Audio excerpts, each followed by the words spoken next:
Welcome everybody to my review of Batman vs Superman: Dawn of Justice. Last night I saw it again, and how did my second viewing hold up? Pretty damn well, to be honest with you. Now, before we get into my review, I just want to get my bias out of the way. Zack Snyder's Man of Steel got me interested in Superman. Until Man of Steel in 2013, I thought Superman was a overrated, overpowered character. I was wrong. I love Superman now. I've gotten into other Superman stories, and I think that's where some of the hate for this movie comes from with the more well-versed Superman comic fans. I don't know as much as them, so they know where to nitpick. So let's just get into the stuff I liked. First off, I thought performances by Henry Cavill and Ben Affleck were amazing. Henry Cavill did an amazing job with Man of Steel, and oh boy, he brings it, he ups the ante for it in Batman vs. Superman. And Ben Affleck, I was critical of the casting at first, but when I saw the movie, it was quickly laid to rest because now he's my second favorite Batman. No one will ever trump Kevin Conroy to me. He is my Batman. The next thing would be Bruce Wayne's point of view during the Zod fight in Man of Steel. That's how it opens up, and it was amazing. You could really, really get invested into this. It's easy. It was so good, and then just going through the wreckage and everything, going to like the Crush Wayne Tower, because when Zod goes ape shit with his heat vision, we didn't realize it, but that was in Wayne Tower in Metropolis. And going into my next topic would be the cinematography. The way everything was shot in this movie was amazing. It was shot, performed, and executed amazingly. I admittedly, the first time I viewed Batman vs Superman, going into my next like, I missed Superman's emotional story arc, where no matter what he does, he will get blamed for whatever disasters he could not save. There's always going to be a conspiracy out to get him.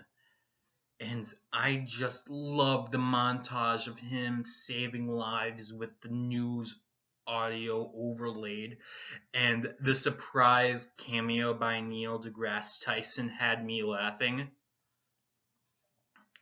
The writing, for the most part, was on par.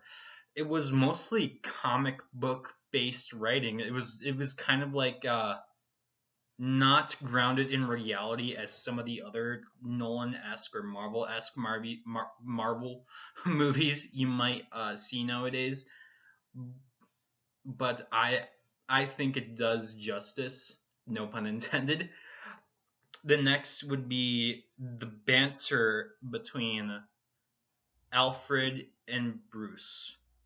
That was written really, really well, and during both showings, Jeremy Irons had me laughing. And the next one would be the greediness. I loved how seriously it took itself. I thought it was really well. The fight choreography, amazing. And just you could feel the weight of all the punches. And I'm going to be honest here, that's not something I'm able to like because I personally don't like the Flareverse. I somewhat think it's too cheesy for me. I can't bring myself to get into it. I wish I had a better reason. It's well acted, it's well executed, it's well performed, but I just can't get into it.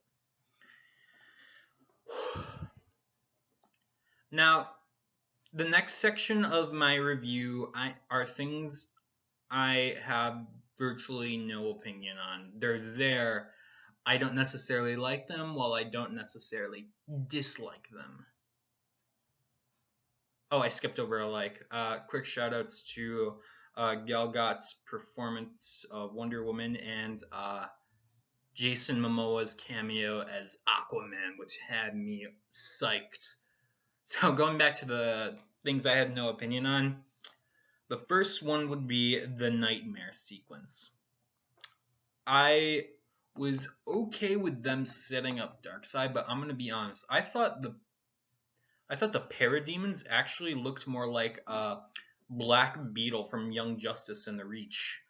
That's the thought that came to my mind first. And now going back for my second viewing of it, I know I'm wrong. I also did not have any issues with the Justice League Foundation. I thought Cyborg and Flash had solid cameos. Again, I'm ecstatic that I got to see Aquaman because I love Aquaman now. Like I saw Throne of Atlantis recently, and that was admittedly my first real story with Aquaman. Or that was my first actual story with a great representation from him. Now, going into spoilers for the end of the film, I have no opinion about the death of Superman. I thought it was executed really well. It was shot really well. It had emotional weight. The people around me in the theaters were really torn up about this. And now I don't have an issue with it. However, I thought they did it a tad too soon in the DC cinematic universe. If they were to just wait to do this like down the line, yeah, sure, it would work. But again, it wasn't really an issue for me. I loved it. Now, we're gonna go into the things I don't like about the movie. First off, Batman's theme. I thought the scores for Wonder Woman, Superman, Lex Luthor were all amazing. And I skipped the last thing I have no opinion about again. I made a list to make things more coherent and smooth, but I'm actually skipping over stuff in my review. So I thought Lex Luthor was okay. Jesse Eisenberg gave a solid performance, and that's all I have to really say about that.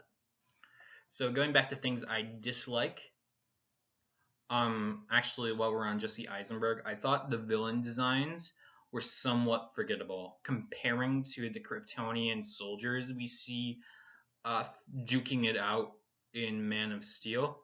I don't know. The generic mercenaries and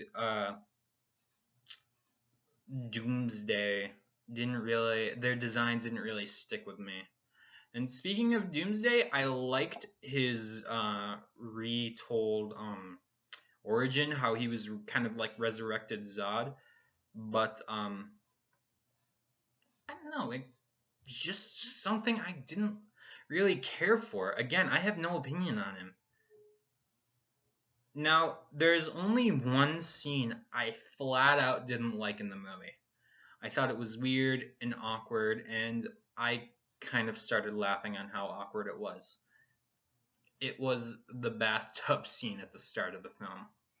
Right after Superman saves Lois Lane from some terrorists, she goes to take a bath, try to just wash off some of the blood, like, so to speak, metaphorically, because that's what, like, yeah.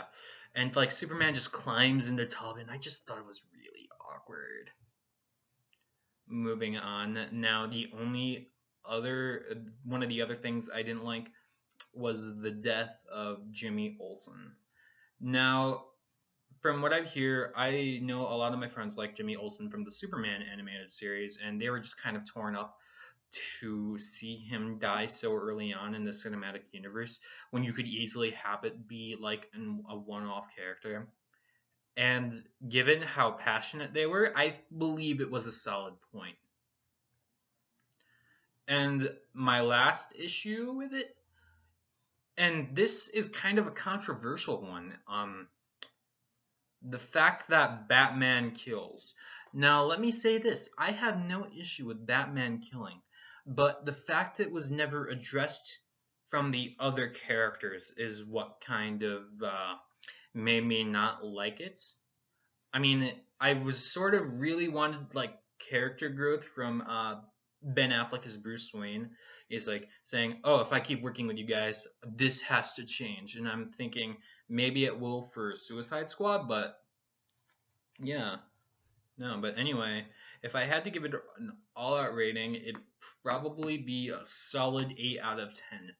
The stuff I liked about the movie really outweighed my nitpicks, but I would firmly recommend you go seeing it and not listen to the reviews who just don't like comic book movies in general. That's a video from another day. Anyway, guys, I'll speak to you all later. Peace out.